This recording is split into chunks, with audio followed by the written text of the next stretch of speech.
and the United States rejoice again because the evil president finally was, how do you say it? Fired. Just kidding. Um, yeah. Oh my goodness. I think it's official now. Like Joe Biden won.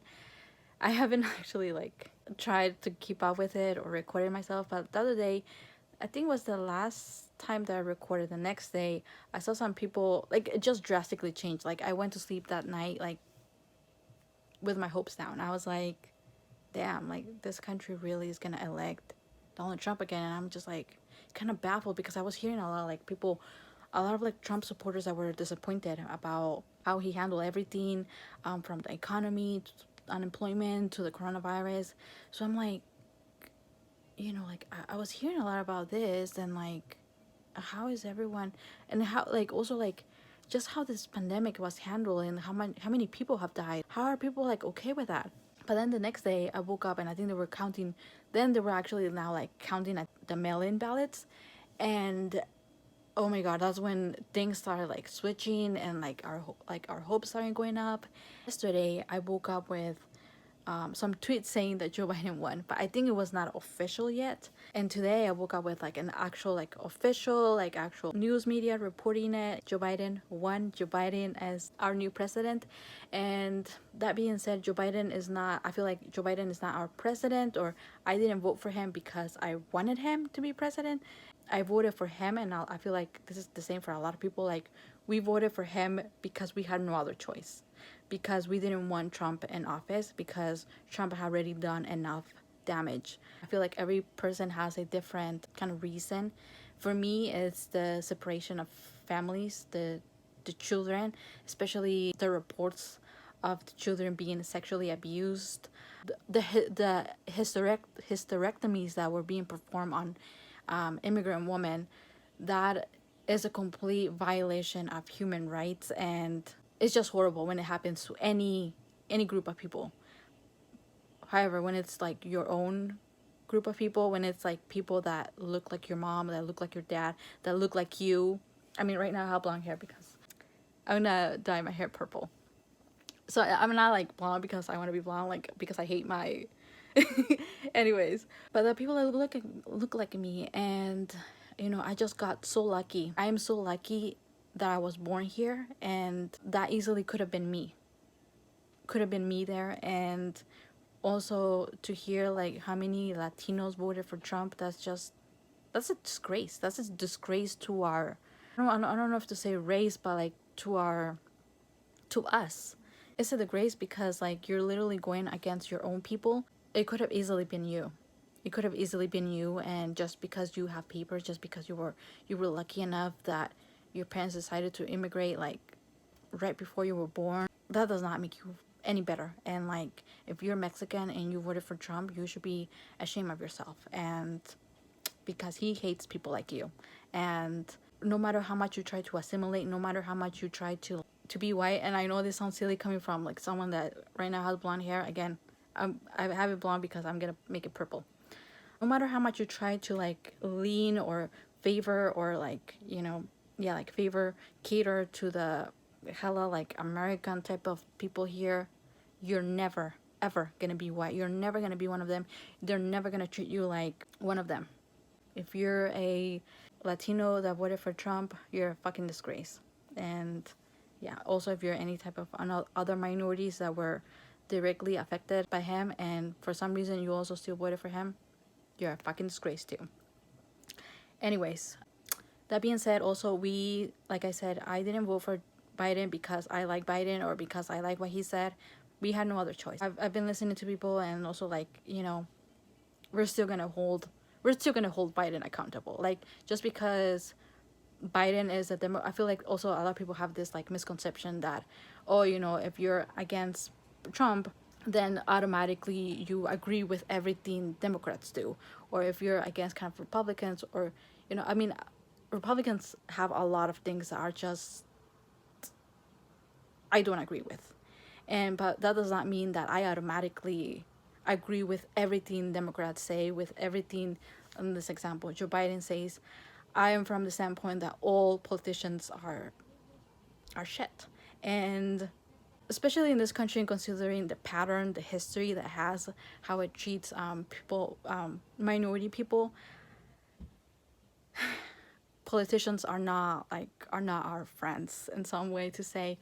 I feel like some are way less bad, but I feel like at the end of the day, they all have some bad things, and some way more than others. And Trump is like on the extreme, like really, really bad, like really bad. And again, if person don't see that, I don't know how. The list, he's out, and he's gonna throw a fucking tantrum, like we already know, like a fucking baby little bitch that he is. And I mean, since the beginning, I think he knew like people were not happy with him. So I think that's why he was already planting the seed of like fraud, blah blah. Like, bitch, we're in the middle of a pandemic. Like, people are gonna mail in ballots and it's gonna take longer. Again, we're in the middle of a pandemic. And how are you gonna stop the count? Like, every vote has to be counted. Hello. Anyways, yeah, I don't know what corrupt little things he's gonna want to pull out, or what he's gonna do. But I mean, also I've read like some people saying that this might be a dangerous couple more months, because now he knows he's not gonna be president, but he's still president, because we have to wait until, I think it's January, when Joe Biden can fully take office. So we don't know what he might do. He might do something, I don't know, just to out of spite, but I don't know. So yeah, that's it. And again, I'm happy that Trump is not going to be president again, and that we have Joe Biden. But at the same time, Joe Biden is not, it's not our best like option. And I just hope at least it's going to be less worse than with Trump. But yeah, anyways, I think that's it. This is gonna be it for this video. Bye bye, adios, fuck Trump. So it's election day. I've been having anxiety since last night, and maybe this will be kind of a type of reaction type of video, and also a little blog, just because I went outside and it looks beautiful outside. Okay, it's election day. I mean, I really hope this is gonna be funny watching this, even if it's a day after, a month after. Ooh, it's gonna be funny watching this a year later. But I really hope we vote the Cheeto out, because he's done enough damage, and I think a lot of people have suffered under his administration, and for people to not see that, it's baffling. And I really hope that the people unite today. Well, people have been voting, so I hope all of that shows in the polls. And it just sucks, because it's not like he's president because the people voted him in. Like, he didn't win the popular vote. He only won and is president because of an old system, the electoral college. So actually, I have class in a couple hours, and right now I'm gonna order Panera because I'm hungry. And yeah, so we'll probably be in class while everything else is happening.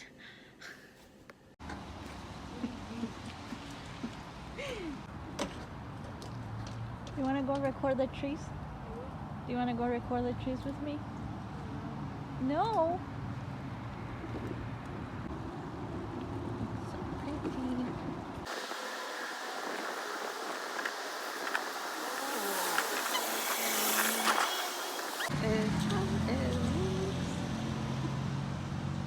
It's fall.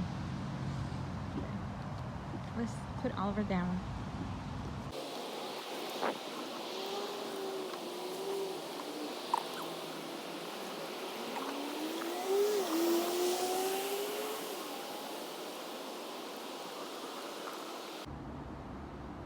Go to Panera. Oliver. Okay, so now I have to put it in my bag so I can walk inside. And yep, that's how we do things. Okay, so I'm about to eat. I always order like multiple meals, or at the most like a couple meals if I order food. So I order I ordered 1 cup of turkey chili and 2 grilled cheese with tomato soup. I love tomatoes. I love tomatoes. So I'm gonna have that while watching Philip DeFranco's latest video. This is intense. I have a TV in my room, but it doesn't, I can't watch TV, like TV. So I'm just gonna have to be like kind of like relying on the internet. And then I have class at 5:30, and man, this is gonna be, oh, anxiety is kicking in, man. I don't know how everything's going on right now, but I'm just gonna search for some news on YouTube and see just what's going on while I eat. Finally, the day that you have maybe been thinking about, Yep. obsessing about, excited about, and maybe even at the same time dreading. And something that Yes, I've found yes. fascinating is a poll that showed Biden and Trump neck and neck in Texas. If Texas goes blue, I'll get a tattoo of the state on my calf. That's how confident I am that this is just a tease. I feel like I'm safe, but I'm sharing it here, so if it does happen, you hold me to it. It'll be the most mixed Grilled reaction to cheese, losers. The tomato election, soup, voting, what we're the seeing best. right now. To start things off, and it actually is sort of properly put, we need to make voting more accessible. You endangering your livelihood or your job, that shouldn't be part of the equation for you to engage in democracy. Also a reminder, if you're watching this in live, as far as what you should expect tonight, or maybe even right now as you're flipping between live coverage and my video, thank you for still including me. First You're polls welcome, close Phil. 6 p.m. Eastern Time.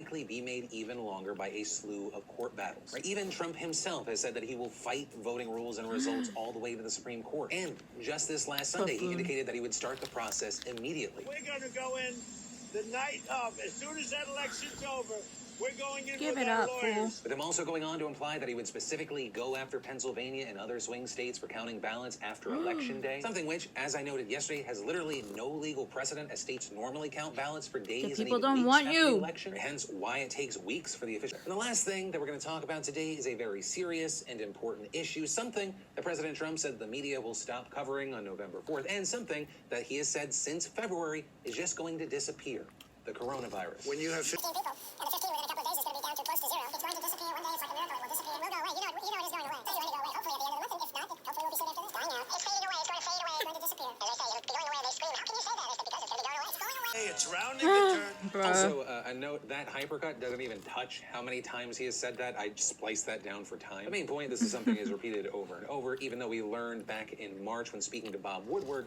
he knew that this was a big deal and that he was downplaying it. I wanted to always play it down. I still like playing it down. Yes, sir. Because I don't want to create a panic. You know, like when you see someone on some train tracks and you don't yell, "Train behind you," because you don't want to spook them. But since the president is saying that this will just disappear since as little as 15 cases, the United States has seen 9.3 million cases and over 231,000 dead. And most pertinent, today we saw over 93,000 new cases reported. And over the past week, there has been an average of 85,563 new cases per day. That is a 44% increase from the average just 2 weeks ago. And so with this, we saw the Washington Post obtaining a memo from the White House's coronavirus task force coordinator, Dr. Deborah Birx, and it's sort of sounding off the alarms here, with the memo saying we are entering the most concerning and most deadly phase of this pandemic, leading to increasing mortality. This isn't about lockdowns. It hasn't been about lockdowns since March or April. It's about an aggressive, balanced approach that is not being implemented. With Birx's report painting a far different picture than what Donald Trump has been saying. With Dr. Birx's report going on to say cases are rapidly rising in nearly 30% of all USA counting, that we need much more aggressive action, from messaging to testing to surging personnel around the country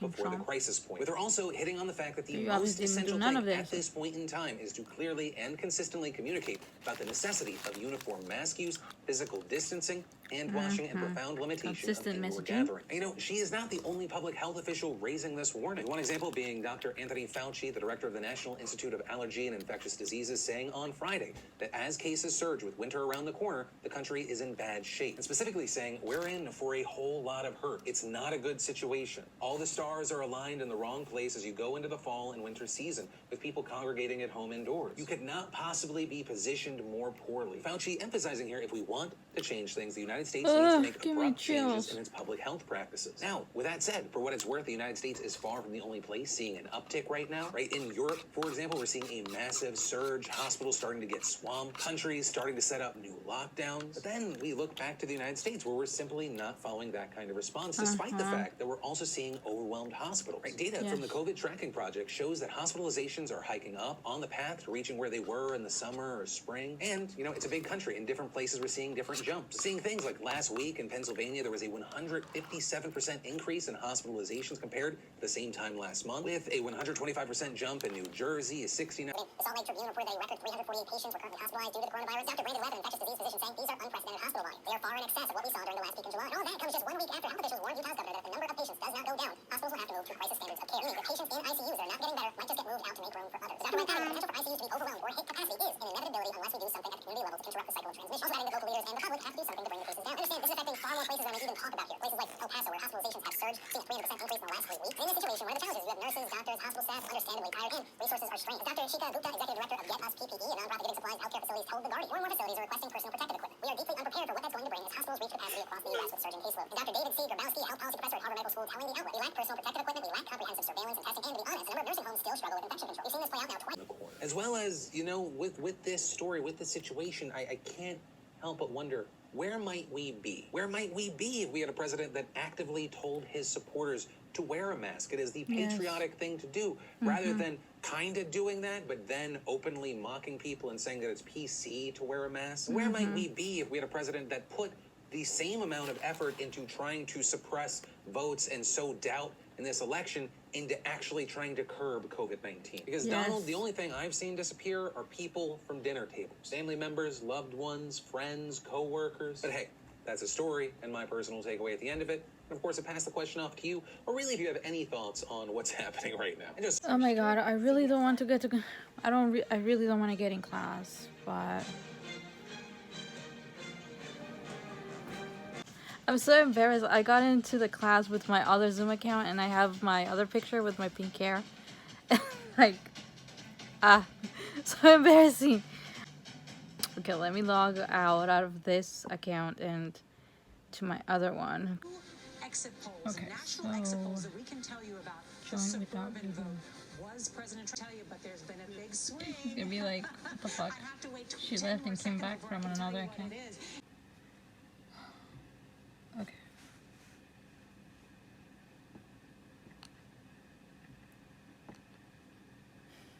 So embarrassing. Can't hear him.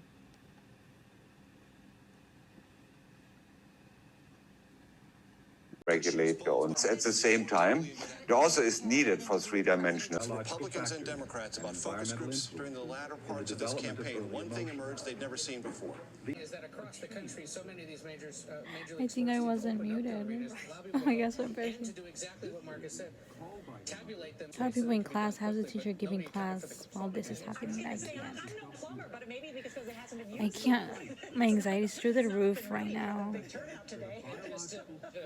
Should I just watch this later? Anyways, it's being recorded. Oh my god, does she work at what is this, CBS? By young and first-time voters, that's a 25% I think they like retire her or leave her off from Univision. 60% of them are supporting Biden, so, what's bringing them out? Well, President Trump is a lightning rod for many in Texas. They're particularly turned off by the president's anti-immigrant rhetoric and his policies like family separations and limits on legal immigration. The East Room, quote, even if it's not to declare victory, he needs to set the narrative, end quote. The 9 o'clock hour is a critical one for both President Trump and Joe Biden. If he doesn't win. 156 electoral. Projects President Trump will win Arkansas, Indiana, Kentucky, Tennessee, Oklahoma, and West Virginia. Joe Biden is projected to win New York, Vermont, Massachusetts, Delaware, Connecticut, Maryland, and Washington, D.C. It's 5:05. I'm not even paying attention to my class. I just can't. And my anxiety's through the roof. Like, how is this so fucking close? I just don't get people. How have they not seen that this past 4 years have been the most horrible 4 years, especially with this year, 2020. I feel like if people wanted to keep their eyes closed, 2020 was the year that where everything just kind of showed with the way Trump handled. Tomorrow, as they just count them as fast as they can. Yeah, the president essentially saying that all votes have to be counted on election day. That has never been true. It just takes time to count all of the ballots, including those that come from overseas. If you could, though, Dave. I took out my beanie. It's 11:36, and the election numbers right now: Joe Biden 225, Donald Trump 213. But I mean, we obviously still don't know. I mean, even if we know, then it seems like Trump is gonna take it to court. I don't know. So I don't know. This is gonna be a tough week, I think, regardless of who they say wins. This is 2020. Can the year get any worse? There's a possibility. Can we hope for a little miracle? Maybe. I don't know.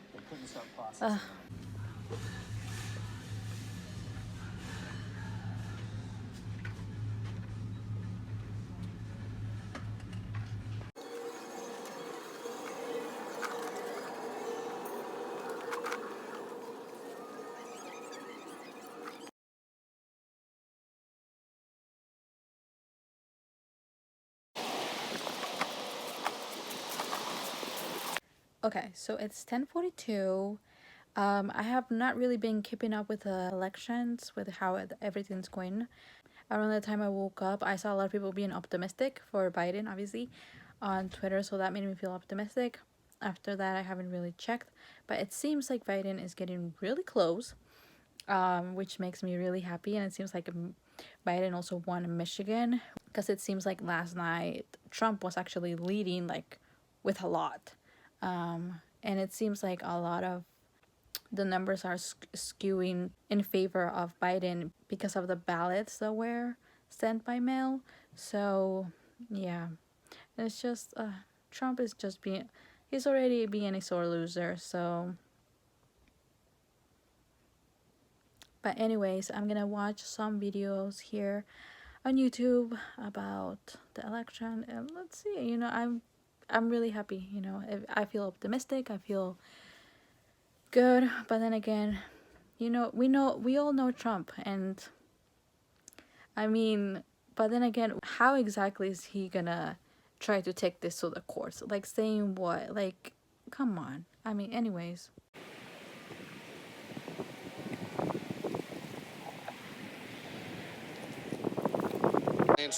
Please welcome the Vice President-elect of the United States of America, Kamala Harris. I'm so happy.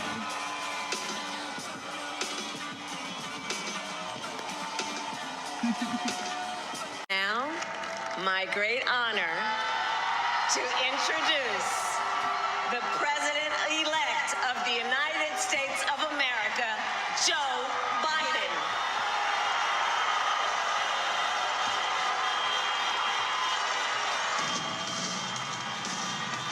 Why is he always running?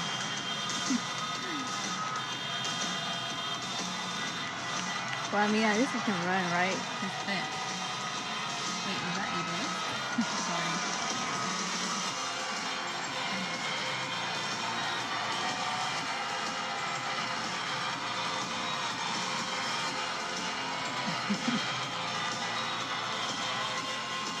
The African American community stood up again for me. You've always had my back, and I'll have yours. You better fucking do Biden. You better. So you know I we're said gonna at hold the you accountable. outset, I wanted to represent this